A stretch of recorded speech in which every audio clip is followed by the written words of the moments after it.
I moved to a town that felt like the kind of place people only remembered in fragments. A cluster of houses stitched together around a single main street, a diner that closed at 9, a church whose bell still rang though fewer people answered when it did, and a forest that pressed close enough to make the sky feel narrower. I was looking for quiet, something steady after years of the kind of noise that wears at the edges of you, and what I found instead was a stillness that had its own weight, like the hush before rain. And at first it felt like relief, the kind you can almost taste, until the relief began to rearrange itself into attention, until the town seemed to be listening as much as I was. The house I rented was an old thing with a high porch and a sagging gate that sang when the wind touched it, and the landlord, a man with a voice like two old coins rubbing together, handed me the keys and said nothing about the rules because a town like that did not need to print them. They simply existed, and I learned them the way you learn the pattern of a street lamp's shadow, by noticing when it changes. The first rule I discovered was small and absurd. The street lights went out at precisely midnight, all of them at once, every night. Even on nights the moon was full and bold. People told me later that it had always been that way, that it had always been part of the town's rhythm. But I remember the first time the lights went, the way the world turned a soft blue-gray, the way ordinary shapes found new edges. The second rule arrived as a rumor. Do not walk the path that skirts the old reservoir after dark. When I asked why, neighbors shrugged like people who had been asked about the weather, vague and polite, and their eyes said something like, "We do not talk about that." I worked nights at the library because the job was steady and the pay allowed me to sleep that day without anxiety. And I liked the library's hush, the way stories sat on the shelves like sleeping things, the desk light that made a small island of amber in the dark. I would check the stacks, reshelve, tidy, then sit and listen to the building's small groans. In time, I began to collect anomalies, little things that did not add up. Books misplaced in the biography section, a pattern in the index cards in the local history drawer, a child's drawing tacked under the circulation desk with a house and a figure outside it, and, scrawled in crayon, 3 letters that made no sense to me until I saw them again, repeated, in the margins of an old town map, M.E. It made me curious, which is a dangerous state in a place that prefers questions left to sleep. Curiosity led me to the basement where the town stored microfiche and weathered boxes of newsletters from decades past. There, behind a false panel, I found a stack of cassette tapes, labeled in a careful, exact hand with dates and names. And the first time I played one, I heard a voice I would come to know as the town's old radio, a man who had kept a nightly broadcast for reasons that were his and the town's alone. And it was his voice that said, plainly and without flourish, "We do not wake what has settled." That sentence lodged in me like a stubborn seed. I listened to tape after tape in the soft after hours, and the broadcasts spooled out a geography of the town's memory. Strange weather, a redundancy of lost dogs, a recurring description of the reservoir as if it were a place that collected more than fish. The radio host's tone was always even, as if he were comforting someone who needed calming rather than warning. There were mentions of visitors who stayed too long and of families who left midwinter and never looked back, comments framed as fact and never explained, as if the town's peculiarities were taught in school like grammar. I began to keep a notebook. I wrote down the nights the streetlights failed and the days that followed, the names on the tapes, the peculiar phrases that repeated themselves like small rituals. Settled, return to standstill, we do not wake. As the pages filled, the patterns tightened into something that felt less like coincidence and more like a map drawn in invisible ink. Certain houses had notes beside them, lights in the attic extinguish at 11, curtains never moved, dogs who never barked. The third rule, which I discovered much later, was the way people hugged their doors in the morning with a kind of careful insistence, turning locks that would never be tested. There is a difference between being careful and being defensive, a line the town had learned to blur. One morning, I opened the gate to go for a walk before my shift at the library and found, lying on the step, a small wooden toy carved crudely into the shape of a house with a door that didn't open, and inside the carved door, someone had etched the same 3 letters I had seen before. There was no one in sight. No footfalls in the dew, and the toy felt like a message left in plain language but for me alone. I put it on my kitchen shelf and could not say why I did not throw it away. That week there was a sudden cold spell, the kind of unexpected chill that arrives like news, and the town's clock tower chimed at all odd hours as if testing the air for responses. The reservoir, which I had only ever driven past in daylight, now hummed at the edge of my mind. On the radio tapes there were voices, callers, listeners, who spoke in the sort of hesitant half-sentences you hear when people test the limits of what they can say out loud. One woman described lights floating over the water, pale and low, and ended by laughing in a way that was too high for comfort, and then apologizing to the tape. Another caller, a farmer, said something like, "We once tried to film it, but the film came back blank," which is a detail that lodges into your chest and makes your hands small and nervous. I kept returning to the map of the town, laid out in the microfiche drawer, finding annotations in a handwriting that grew more slanted as the dates advanced, as if the pen had hurried. There are stories that begin with a single oddity, and then, like mildew, spread until they cover the whole day. And this is what happened to me. The oddity became a lens through which everything else was seen. I started to notice the way people in shops lowered their voices when the reservoir was mentioned, the way older women crossed themselves before driving past it, the way teenagers joked about it with an exaggerated bravado that never quite reached their eyes. One night after my shift, I walked the path that skirted the reservoir because curiosity breeds courage in equal proportion to its hunger, and the path smelled of wet leaves and engine oil, and the trees leaned in as if trying to keep a secret between them. The lights on the far bank were a line of orange teeth in the distance, and I kept my steps slow, thinking the walk would be like any walk. But the air changed at the bank as if a hand had turned down the volume on the world. Sound became a thinner thing, and the ripples on the water moved like a pattern repeating itself. Small concentric rings that closed and opened in perfect rhythm. There was a feeling like a presence in the way the night held itself together, but not the violent presence of horror films. No roars, no claws, only the heavy watchfulness of something that has been allowed to become accustomed to being overlooked. I left the path and walked back home with the taste of iron at the back of my throat and the carved toy burning in my pocket. The next day, someone had knotted a blue ribbon onto the gate of the library, a small, useless ornament that nonetheless felt ceremonial, and I found the ribbon's loose end tied to a notice board inside the building with the town's symbol, an old, stylized wave, penciled beneath it. A child had circled the map of the reservoir in red and drawn small houses like teeth along its edge. I asked the woman at the help desk about the ribbon. She looked at me with a patience that was almost maternal and said, "We mark what we honor," as if she gave me a lesson in grammar. The tapes grew stranger. Not because they described louder events, but because they described a quality of attention, the town's way of counting its own nights. There was a recurring date, an old festival I had never heard of, when people left candles at the water's edge.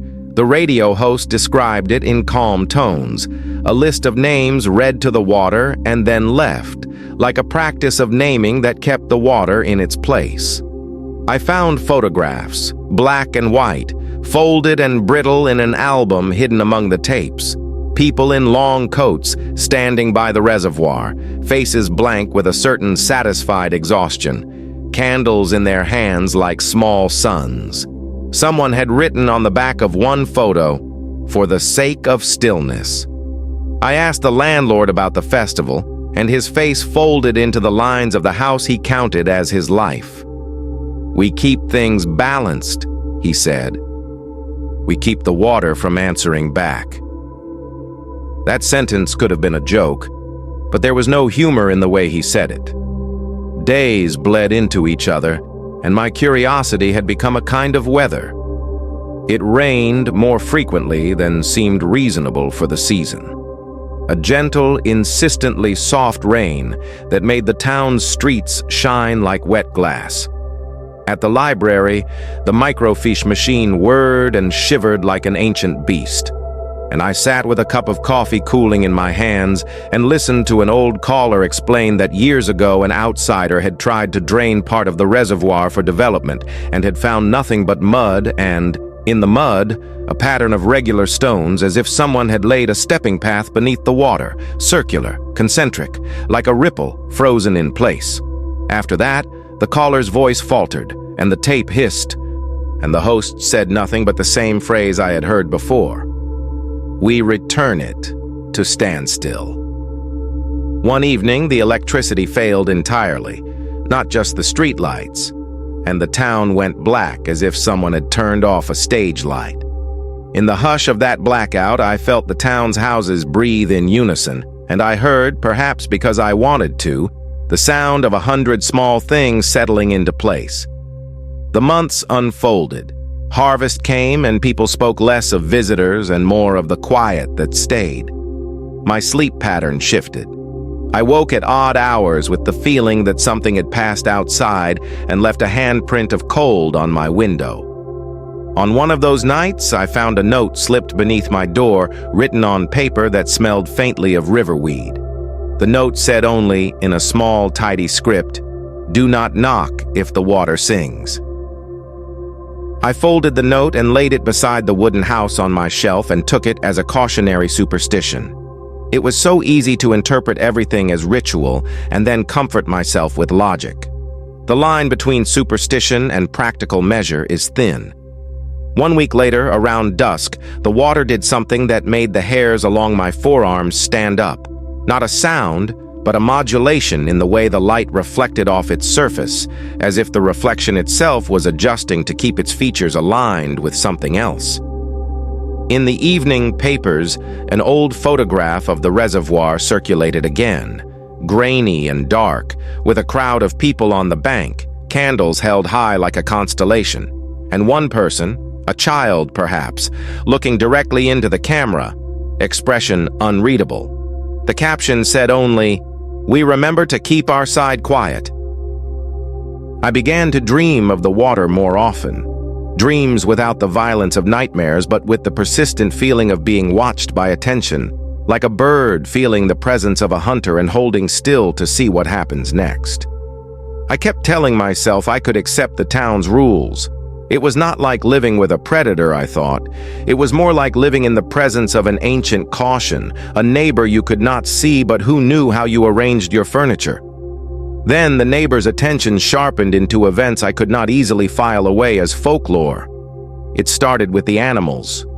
Stray cats that had been part of the town's evening life vanished one by one, not in a series of tragedies, but in the small ways animals disappear when they choose another home, and then a farmer's herd failed to graze in one field. All of them facing the reservoir and refusing to lower their heads, as if obedience had been taken from them like a dress from a coat hook. A teenage boy I had seen at the diner standing tall and loud began to avoid the road that passed the water. The town's mood rearranged itself around a new quiet, one with teeth. One late night at the library, I found an envelope tucked into a book on local flora. Inside was a ledger, a careful list of names and dates, and beside each, a single line, "Returned to stillness." The ledger's handwriting was different from the tapes, smaller and more recent, and there were names I recognized: shopkeepers, a teacher, a young man who ran a hardware store, and the dates were scattered through the years like beads on a string. I felt foolish and intrusive, and somehow implicated for having found it. I took the ledger home because it felt wrong to leave a town secret in a public place. even if that public place was as public as a library's shelf. I read the ledger at my kitchen table under the weak light of a lamp, and the names went on and on, a slow metronome of people who had been accounted for in the town's private book. Beside each name, the same notation: returned to stillness. The phrase began to mutate in my mind until it sounded less like a statement and more like a command. One night, after too much coffee, I tried to reach out, to break the pattern, to test the boundary. I walked to the reservoir with the ledger in my coat, thinking in a foolish human way that I might leave a mark of resistance, a line of ink that would be read against the waves. The town's houses were dim shapes, and the sky was a band of bruised purple. At the water's edge, people seldom stood. The bank had the feel of a rumor you could believe in, but never sit with. I set the ledger carefully on a flat stone and opened it to a name at random, to the entry of a woman who had once worked at the diner, and then I spoke aloud a trivial phrase into the dark, the kind of small incantation you might use to test whether someone will answer. "Are you there?" The ledger was warm where my hand had rested. The water, which had been a black mirror, rearranged the way it took the light, and for a heartbeat I thought I heard, no, not a sound like a voice, but the world's attention shifting, like a crowd turning at once to watch something move. For a second, the surface of the reservoir did not ripple. It was an impossibly perfect plane.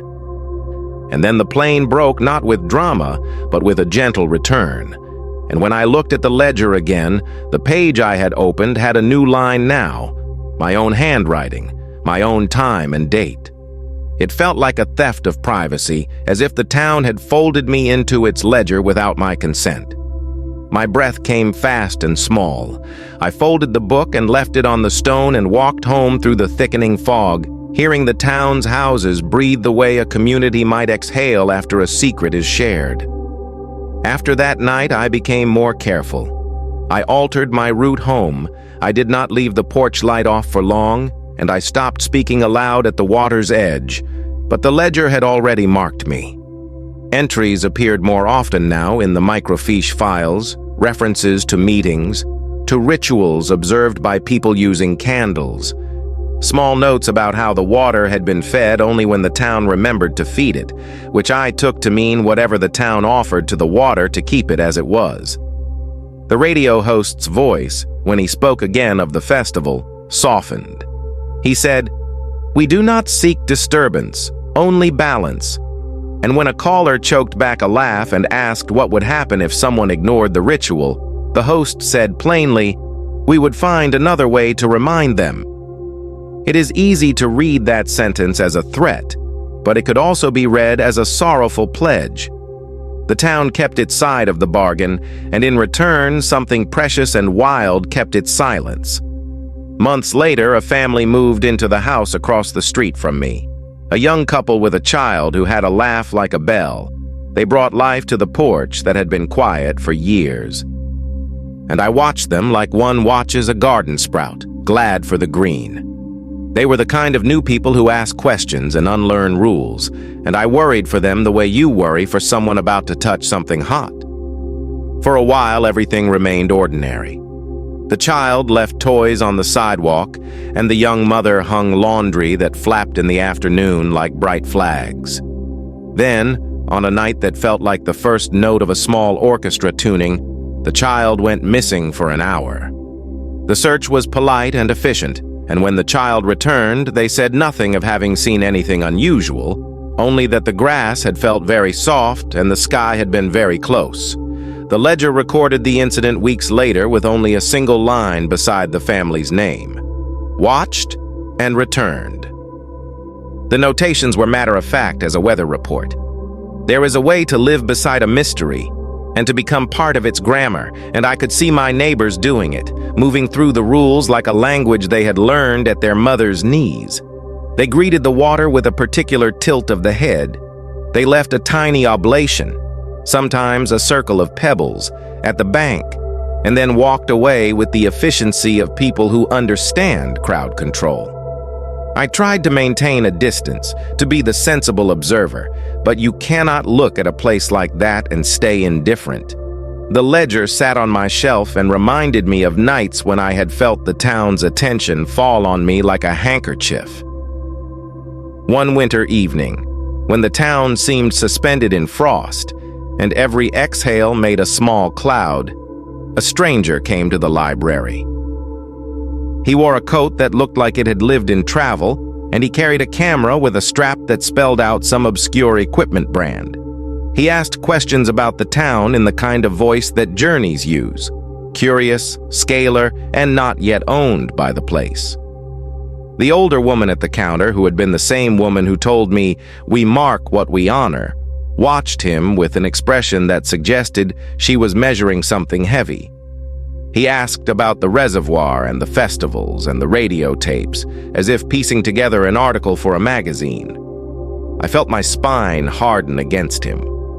People like him are explorers of patterns, and the town did not like to be mapped by outsiders. The man left with a polite nod, and that night, the streetlights flickered and sang like old coins in the wind.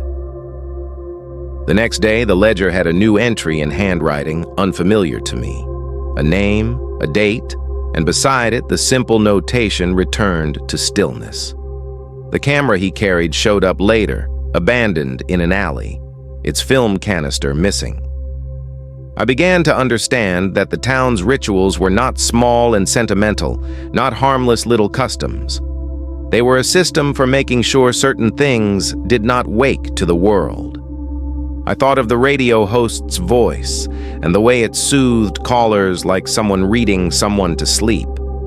There was a strange generosity to it, a desire not to harm, but to keep. The question of whether I approved of that generosity is different from the question of whether I could live otherwise in that place. In the end, there is only the choice you make within the parameters you are given. Spring came back slowly like a reluctant guest, and with it a new layer of light that made the water glitter in a different way. I stopped going to the reservoir at night and instead watched it from my kitchen window where the distance kept it modest and less able to draw me in with the subtlety of attention. I continued to listen to the tapes and to fold my life around the ledger's soft menace. There are towns that demand appetites of you. This one demanded only attention, a small tithe of vigilance paid each evening when people would gather, light candles, and name whatever they needed to hold in place. On one such evening, I stood among the crowd for the first time and watched the water receive the town's attention. People clustered, some with hands in pockets, some with scarves tucked tight, others with candles like small, obedient stars. No one was loud. Names were read by an elderly woman with a voice like paper, and each name was carried forward toward the water like a message folded in a boat. When the small boats of names touched the black surface, the water accepted them quietly, and for a moment the town seemed to hold a single breath. After the reading, people moved back to their houses with a calm that was physically noticeable, as if the festival had settled the heartbeat of the neighborhood. I felt less like an intruder and more like a witness to something old and complicated. People smiled politely when they saw me, and the librarian who had once told me, "We mark what we honor," patted my hand in a way that pledged me a place at the table. There are many ways to find peace. Some are brave and luminous, and some are careful and muted. I chose the latter. Over time, the ledger's entries grew sparse. Perhaps a sense of conservation took hold, or perhaps I had simply acclimated to the town's breath. Once in a while, I would find a note tucked beneath a page, a thank you, a reminder, a small doodle of a house locked and asleep. The carved toy on my shelf remained, door still unopenable, the 3 letters on it becoming less a symbol of menace and more a token of belonging. People in town still spoke in low voices of the reservoir, still tied blue ribbons at the library's gate, still left small circles of pebbles at the water's edge, and I found that these rituals had made room for me as much as I had made room for them. The ledger taught me the economics of a town's quiet, what must be spoken and what must be kept to the margin. In the soft cadence of years, the town and its water became less an oddity and more a place that had chosen a method of survival. I do not say this to absolve whatever lies under that black surface. I only say that there exists a graceful cruelty in communities, their ability to choose which disruptions to avoid and which to bear. There are nights when the world loosens its shape and allows for small wonders, and there are nights the world insists on strictness. The town had chosen its strictness, and I chose, in my small human way, to live within it. If you asked me if I believed the ledger kept the town safe, I would answer in a way that admits complication. I believe it kept certain things from waking, and I believe that to be true in the sense that a promise kept will change the behavior of those who make it. I have no great revelation to end with, no cinematic unmasking that justifies the months of observation. The water keeps its secrets, and the town keeps its rituals. And sometimes people come and sometimes they leave. And sometimes we find small ways to make peace with what we do not fully understand. I tell this now because people ask for cautions and curiosities, for narratives that will let them taste fear without being consumed by it. And I offer the town as both a warning and a shelter. Be careful what you awake, be careful how you listen, and understand that sometimes the most ferocious thing is silence held with intention.